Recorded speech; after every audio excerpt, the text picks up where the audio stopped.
मिल करके बांट करके खाओ, ये उनकी प्रेरणा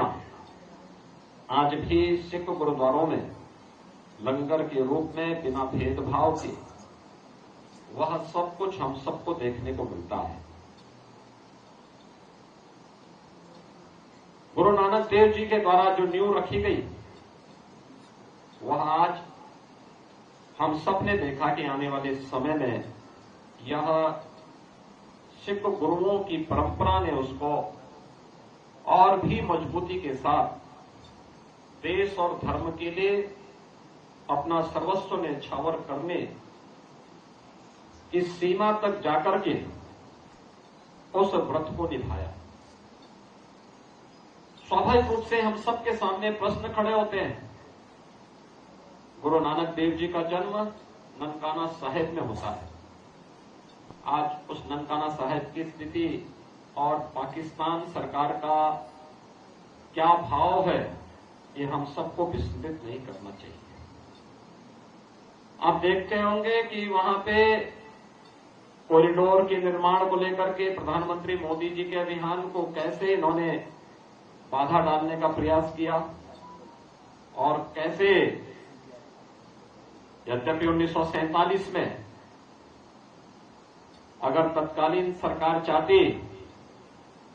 तो ननकाना साहिब भी भारत का हिस्सा होता और इस समय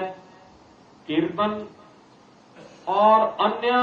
इस प्रकार के आयोजन को करने में जो आज भी वहां कठिनाई होती है, इस कठिनाई का सामना हमारे सिख बंधुओं को वहां पर नहीं होती, या हमारे भारतवासियों को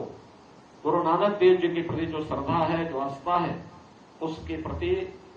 जो लगातार व्यवधान पैदा किए जाते हैं सरकार, पाकिस्तान सरकार के द्वारा, ये सब कठिनाई वहां पर झेलने को नहीं मिलती। एक और गुरु नानक देव जी के द्वारा जिन्होंने बाबर के हमलों को भी जम करके विरोध किया, वहीं समाज को मिल करके एकजुट होकर के ईश्वर की आराधना के प्रति नाम जपने के लिए उन्होंने निरंतर प्रेरित भी किया। सन्मार्ग पर ले चलने की गुरु नानक देव जी की प्रेरणा का परिणाम है कि आगे चल करके फिर यही परंपरा आगे बढ़ी और फिर वह भक्ति से आगे बढ़ करके शक्ति के तेज पुंज के रूप में गुरु तेग बहादुर जी महाराज, गुरु गोविंद सिंह जी महाराज और गुरु गोविंद सिंह जी महाराज के चार साहबजादों के त्याग और बलिदान की उस महान गाथा के साथ हम सब, हर भारतवासी पूरी कृतज्ञता के भाव के साथ जुड़ा हुआ है। हमें याद रखना होगा, जब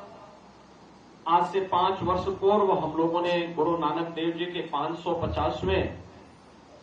प्रकाश पर्व के कार्यक्रम को किया था, तो मुख्यमंत्री आवास इसके लिए अपने आप को सौभाग्यशाली मानता है कि महाकीर्तन यात्रा का कार्यक्रम का आयोजन मुख्यमंत्री आवास पे भी हम लोगों को करने का अवसर प्राप्त हुआ। और गत 4 बार से हम इस बात को देखते हैं कि लगातार 2020 से लेकर के 21, 22, 23 हम लोगों ने गुरु गोविंद सिंह जी महाराज के 4 साहबजादों की स्मृति को वीर बाल दिवस के रूप में मनाने का जो कार्यक्रम आगे बढ़ाया। आज प्रधानमंत्री मोदी जी ने 26 दिसंबर की तिथि को पूरे देश के अंदर वीर बाल दिवस के रूप में मनाने के लिए एक राष्ट्रव्यापी कार्यक्रम की घोषणा की है और इससे उन साहबजादों के साथ साथ आज की युवा पीढ़ी को भी देश और धर्म के लिए एक नई प्रेरणा प्राप्त हो रही है। इन महान परंपराओं का जो योगदान है देश और समाज के लिए, कृतज्ञ समाज को और कृतज्ञ राष्ट्र को कभी भी उसको विस्मृत नहीं करना चाहिए, बल्कि उससे एक नई प्रेरणा प्राप्त करनी चाहिए। और सजग समाज, अपनी विरासत से प्रेरणा प्राप्त करने वाला समाज कभी भी परावलंबी नहीं हो सकता, गुलाम नहीं हो सकता। अपने आदर्शों से प्रेरणा न ग्रहण करने वाला समाज अपने स्वयं की गुलामी को आमंत्रित करता है और यह हम सबको हमेशा याद रखना होगा। मैं आज जब गुरु नानक देव जी के इस पावन प्रकाश पर्व पर हम सब एकत्र हुए हैं, आप सभी को प्रदेशवासियों को मैं इसकी बधाई देता हूं और विश्वास करता हूं कि गुरु नानक देव जी के उन उच्च आदर्शों से हम प्रेरणा प्राप्त करके अपने देश के लिए, धर्म के लिए निरंतर कार्य करते रहेंगे। आप सबके प्रति मेरी शुभकामनाएं हैं।